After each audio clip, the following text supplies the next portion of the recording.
On a night of chaos and skirmish, one man held his nerve to give Senegal their second AFCON title. I'm talking about Papa Gueye. It's a night that we remembered for not just the football action, but off-the-field drama. Welcome to another exciting edition of your favorite sports show. It is Sports Pizza. My name is Edwin Onyebolis. I'm excited to be here once again. The African Cup of Nations is done and dusted, and the Super Eagles of Nigeria emerged as the third best team on the continent. It is the country's 9th bronze medal in the tournament, and of course we call it the Golden Bronze. We have so much to talk about on the show today, not just international football, but also club football. Manchester is red. Michael Carrick assuming his role as the interim manager of Manchester United for the second time, and he led the team to a 2-0. We'll talk about that and so much more on the show. Don't forget, we'll end the show with the Tipsters Corner, where we give you tips for punters who look into the weekend for weekend games. We'll go on a short break.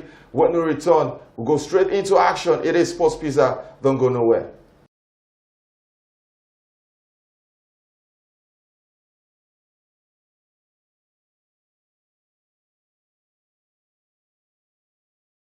Welcome back. It is Sports Pizza. It's my pleasure to bring Bankole on board. Banky, what's up? How you doing? Edwin, it's always good to be here. I mean, you look at all of the drama that unfolded in the AFCON.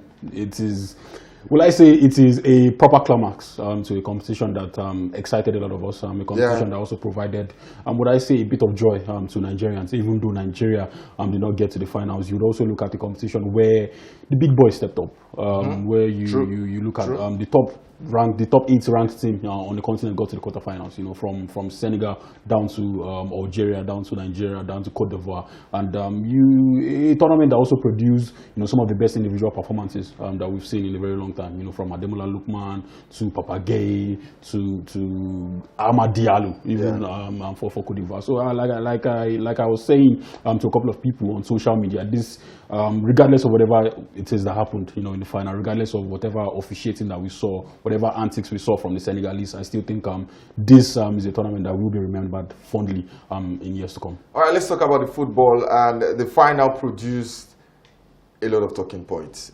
Would you say the best team won on the night? Yeah, I think for Senegal, especially in an atmosphere that you've seen, swallow up the confidence of a lot of players.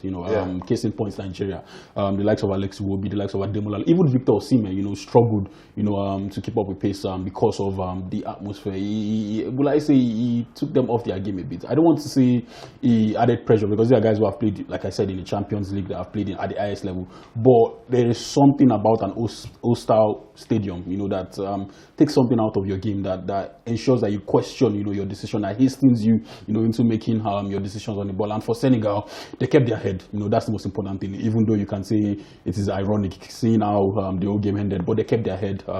They didn't rush, their passes. They didn't rush their decisions. Sadio Mane in that final ensured, maybe not even Sadio Mane, Papa Gueye, once again burst the midfield from the defensive aspect to the offensive side of things, even controlling, the games generally. And Idrissa Gueye, another maestro who also stepped up in this tournament. So I think for Senegal, the physical side of things, the technical side of things, and I've always said it's all through the AFCON that if there's any team who can balance both sides of things, it has to be Senegal. You look at the squad depth that they also have taken out Nicolas Jackson for Ismaila Sarr. I don't think there's any team on the continent that can afford to swap that amount of quality from the bench down to the starting level. So I think for Senegal, they were the better team on the day.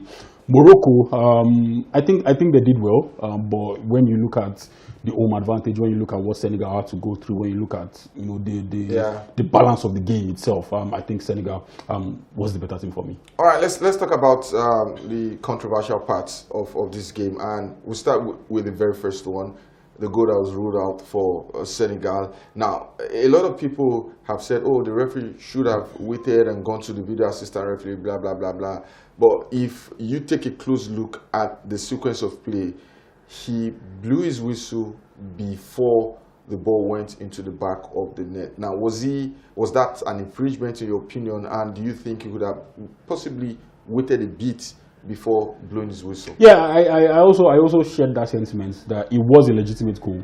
But the reason why I wouldn't complain so much about it was because the referee blew his whistle before the ball went into the net. And for Senegal, I guess they can feel aggrieved, by that decision. But I don't think the goal should have been cancelled. Even after he blew his whistle, you could still clearly see activities from the Moroccan players. Even Hakimi, was still in active contact with Diouf, the goal scorer.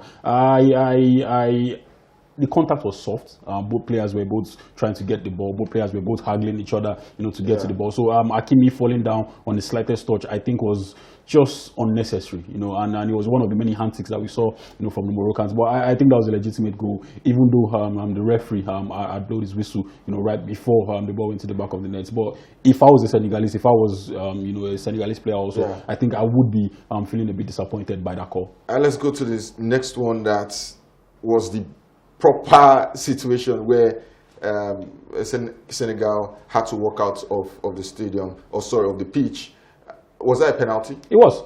I also thought it was a penalty. It was. I didn't understand the force behind Senegal complaining. Maybe they're trying to cite precedence as to their goal. Their goal. If they scored that goal, this penalty would have happened. But I think that was a clear penalty. I think that was unnecessary from Diouf, also the goal scorer, the guy who scored the goal that was cancelled. I think you in that position, having your arms all around, and pulling, Diaz, he doesn't need that invitation to go to the ground. We've seen it several times, and you now giving him that amount of reason, to hit the deck is absolutely unnecessary. You have to be careful. You are a bigger man than Diaz. Diaz is probably half your height, and there was no contest in terms of going for that area draw. So you now being overly aggressive in that situation was unnecessary. So I thought it was a penalty. I thought the referee got the call spot on. Actually, I even thought the referee didn't have an overly terrible game. Given the atmosphere, given how the crowd were putting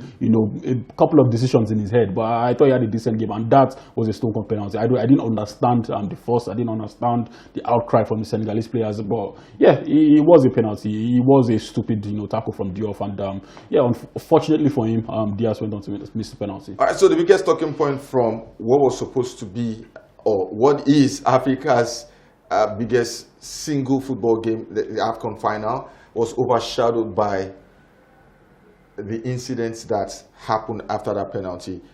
So Senegal, the coach, Pape Theo, told his players to leave the stadium in protest, leave the field in protest of the penalty and their goal that was not given, blah, blah, blah, blah, blah, blah. He had Sadio Mane also try to weigh in. Claude Leroy, for those who know him, the legendary manager who's taking charge of a lot of AFCON games, came on to speak with Mane. Mane even said that he asked Claude Leroy, what would you have done in this situation? And Leroy just told him that, just play the game. You never can tell what will happen.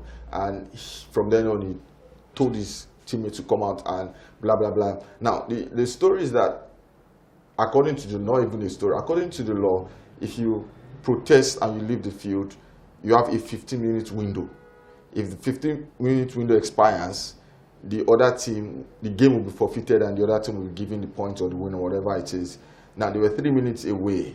Do you think if that 15-minute window had elapsed, Morocco would have been, CAF or the referee will have the caution to say, you know what, this is what the rule says, Morocco are champions? Yeah, the Senegalese were also quite smart, because if you look at the rule of the game, it states that all players, should be in the dressing room for 15 minutes before a game can be considered a walkover. But they had about 4 players, still on the field of play. Gisage, Sadio Mane, Kalidou Koulibaly, and a couple of others, who were still liaising with the Moroccan side of things. And also El Hadji Diouf, in the stands also had a conversation with Sadio Mane. So I think that probably wouldn't have happened.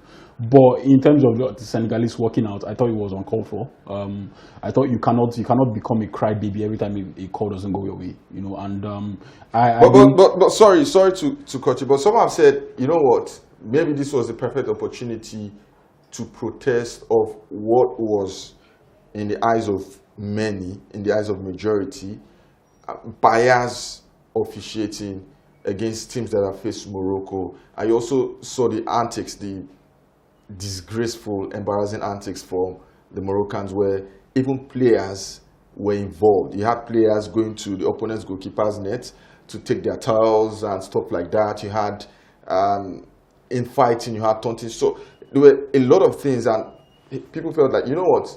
Yes, Senegal, what you did wasn't right, but someone had to make a statement, and that was the perfect platform to make that statement. Yeah, absolutely. I also think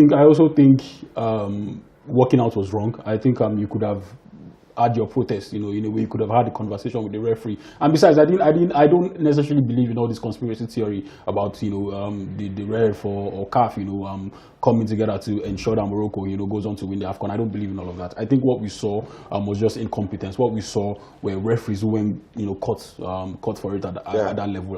Like I've always said, even last week when we were here, it was a case of the crowd, that hostile environment, putting the referee under pressure. And if we are both human beings, a lot of people would also succumb to that level of pressure. And on the day, like I said before, the referee was decent. He was a referee who, to a certain extent, was quite balanced in terms of the 50-50 calls. And for the penalty, it was a stone cold penalty. It was a clear penalty. It was as clear as daylight. And for the goal that was chalked off, it was clear that also the referee also blew his whistle before the ball hit the back of the net. So I didn't understand what the fuss was about. From the knockout stages or from the group stage, I don't think a referee decision has decided a game in favor of Morocco all through.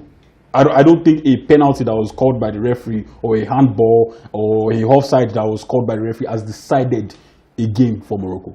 It has not happened all through the group stage down to the finals. In the semi-finals against Nigeria, that a lot of people are talking about, it was down to penalties. It was down to two players missing their penalties. So I really didn't understand that whole concept of CAF favoring Morocco, ensuring that Morocco goes on to win.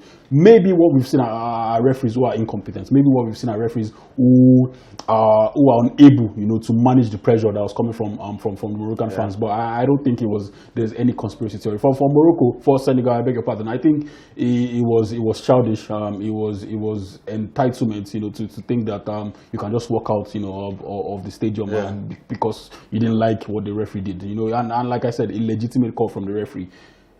And the whole talk about Sadio Mane, I've been hearing talks about, Sadio Mane, he deserves a Peace Prize, or take out the award from Donald Trump and give it to. I really do not understand the concept of that, because at the start of this whole chaos, it was Sadio Mane who initiated his players to work out. He was backing up his managers and and the coaching staff, telling the rest of his squad to walk out and go to the dressing room. So you now turning around and realizing that, there's a chance that you might actually lose this game. There's a chance that Diaz or whoever it is that might actually go on to play the penalty might also lose, the penalty. Then coming to your senses and telling everybody it does not make you a hero. It does not make you. It makes you just someone who has common sense. And I don't buy into that sentiment, and I also don't agree about the whole MVP award, but that's a topic for another day. But I think what we saw was wrong for Senegal, and it's not a. Let's get something straight. It's not a bad light on African football. It's not about African football. Just two teams. It's just two teams. You can even talk about CAF. But now roping all African football. What we saw in this tournament was absolutely beautiful. What we saw from Nigeria, what we saw from Mozambique was absolutely beautiful. You now roping all African football into this whole shenanigans is wrong, and it's just how will I say it? It's just a perception that I don't necessarily agree with. And that penalty from Brahim Diaz, that was horrible. That was horrible. It was Chikwe's ex, and and for the Super Eagles, our 9th bronze medal. I jokingly posted on my X handle that it should be changed from the bronze medal to the Eagles medal. So you have gold, silver, and Eagles medal. 9th golden bronze. That's what we call it. So for HL, it was good. The players enjoyed it. For those who participated in the first AFCON, they enjoyed the experience, and a lot of them feel like they have become mainstay, or they will become mainstay in the national team. In one word, just sum up the entire tournament and rate the Eagles on a scale of 1 to 10. The entire tournament for the Super Eagles, or the entire tournament? The entire tournament itself. Masterful. I would say masterful. Rate the Super Eagles on a scale of 1 to 10? 7 over 10. 7 over 10. And for the MVP?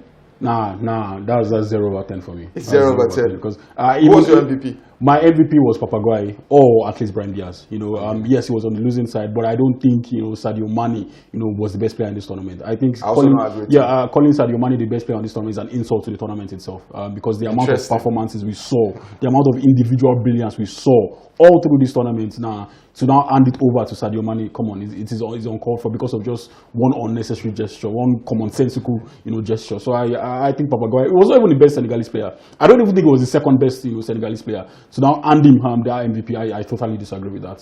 For Sadio Mane, that was his second AFCON title. He became just the third player to win multiple AFCON titles and CAF Player of the Year awards. The other two, Cameroonians, Roger Milla and Samuel Eto'o.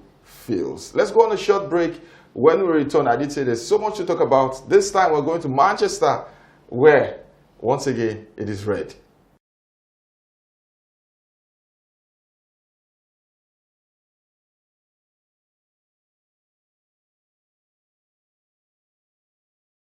Welcome back from that short break. Still Sports Pizza, Edwin and Bankole in the building. We'll head straight to England, the Manchester derby. For Michael Carrick, he seems to have a thing for the big occasion against the big coaches. The first interim job with Manchester United, he defeated Arteta, defeated Emery in the Champions League with while he was at Villarreal. Right now, he's added Pep Guardiola to his list of managerial casualties. Beyond all of that, of course, I'm excited.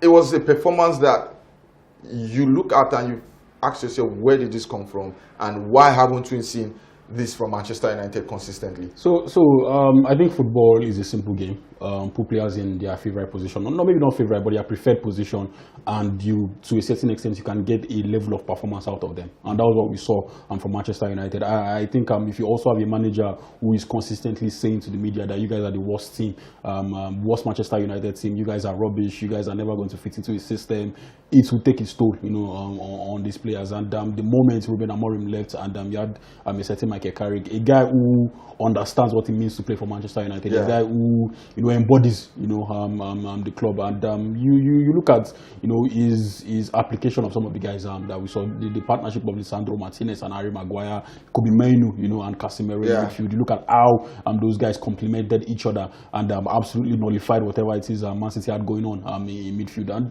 it was quite clear that this is a guy who just kept things simple. You don't need to be extravagant all the time in football. Sometimes you just need to put players in their best position to get the best out of them, and that was exactly what he did. Brian Mbeumo, playing closer to goal. Same thing for Bruno Fernandes, who was absolutely brilliant on the day, also playing closer to goal, not the deep line playmaker that Ruben Amorim was forcing on a player who has zero empathy when it comes to passing. So I think I think that was what he did. And on the opposite side of things, it was a bad day for Manchester City. It was a day where nothing worked. Haaland was frustrated, who is also going through a goal drought. One goal in about 7 games. And I think for Manchester City, I think they would also look at this game and they would be very disappointed at themselves. This was a game where they should have at least covered a couple of grounds on Arsenal, but it was a bad showing, especially after you consider 65 million on Semenyo. They're about to splash another money on Maguire, and who knows, before the end of the January transfer window, another incoming signing might be made for Manchester City. So with all of this money being spent, you would assume that the level of performance should be coming out from that club, but it's still same old Man City. Still in the Premier League, Arsenal extended their lead. It could have been 9, but it's 1 point. You get a feeling like, is it that Mikel Arteta and his men are just feeling overly confident, too comfortable, knowing that Man City are poor and Aston Villa is never going to fight for the title? No, I don't think so. I think the entire league is poor. I think you look at the quality of football this season, I think that's been shambolic. You look at Arsenal, down to City, down to Aston Villa, Liverpool also dropped points. Yeah, all the top 5 teams from Arsenal down to Brentford all didn't win. And it shows you how. United are No, like at the start of the game week, all the top 5, come on, relax. all the top 5 teams didn't win, and it shows the quality of the league. If you have a Liverpool who are still, vying for top 4 after the run that they had, Aston Villa didn't score a goal in their first 5 games, and they are it's still in the title contention. You look at Man City, also 3 games without a win for Manchester City, and you can still see they're still in touching distance, of the title. So you look at Arsenal. Arsenal also, their attack has been very underwhelming. You know, I'm scoring from set pieces here and there. You know, Gabriel, you know, being one of their highest goal scorers. You know, it is a league that has.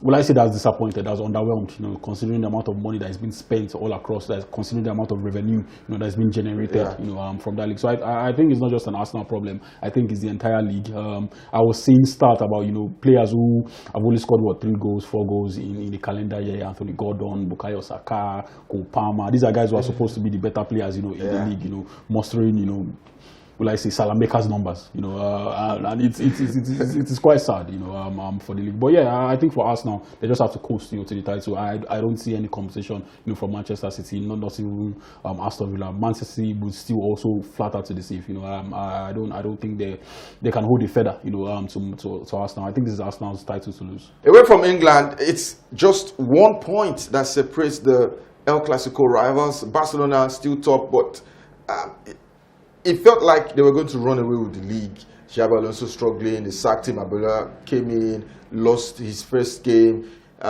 in the Copa del Rey. If you look at all of these situations, the fact that Real Madrid are just 1 point behind Barcelona gives a weird feeling about La Liga this season. Yeah, and I think the reason is quite clear. I think it's down to the fact that Real Madrid play a different type of football to Barcelona. Barcelona are playing an exciting football. Even when they lose, you enjoy yourself, you enjoy the game. So it doesn't give you that dread feeling. But for Real Madrid, the struggle in quote now is all about their performances. In terms of results, Xabi Alonso won 14 of 17 games, you know, and he still got sacked. So you can clearly see that it's not about, you know, results. It's not about them dropping perception. Points. It's just the perception. It's just the fact that the football has not been exciting. You know, it has been quite drab at times, mostly boring, mostly, you know, Kylian Mbappe bailing them out. But I think for Barcelona, the game against Real Sociedad, I think it was just one of those games. I don't think Hansi Flick would lose sleep, you know, over that. They hit the crossbar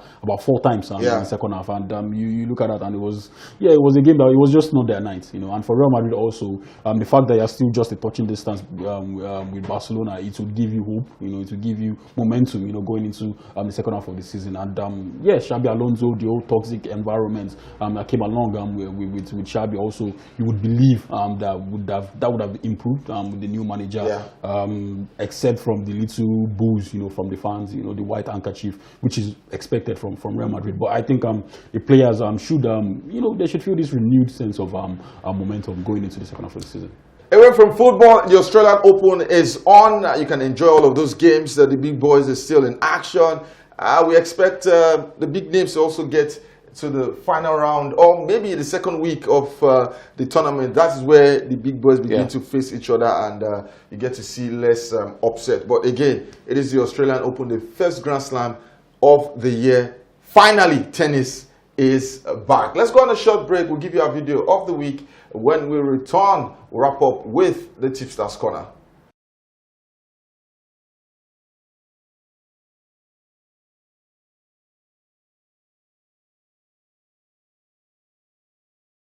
All right, it's time for the Tipsters Corner. We have 2 games, one in the English Premier League. Arsenal host back to form Manchester United at the Emirates. It's just one while game. Napoli, It's just one game. Napoli will be at the Juventus Stadium, where Juventus will host the defending champions. Yeah, Juventus against Napoli. I think this is a game that Juventus might fancy their chances. Napoli are missing a lot of players. Neil Lang also is about to head out to Galatasaray. So, and also when you consider that whenever they play in the Champions League, they are always finding it difficult, you know, to bounce back in the weekend. So, I think for Juventus, I think they would fancy their chances to score in this game. Juventus to score on over 1.5. Both teams to score also seems very enjoyable. And one of my favorite markets these days is the second half over 0.5, which is something you can also, you know, get value for your ACA. For Arsenal against Man United, any team to score 3 in a row, no. Okay. Arsenal double chance also, I like that. I also like Arsenal double chance and under 4.5. Arsenal multi goals, 1 to 3. I don't see United winning this game. I don't see, maybe they might muster a draw, but I wouldn't, you know, put my money, you know, on United. I wouldn't put my money on a team, you know, that drop points to Wolves, Burnley, and you know. So I think for Arsenal, I will be backing Arsenal in this game. All right, I like that. Great prediction there, and your points are well taken. This is where we say thank you for being a part of another production. It is Sports Visa. Always a pleasure having you, Bankole, on set. It's always good to be here, Edwin.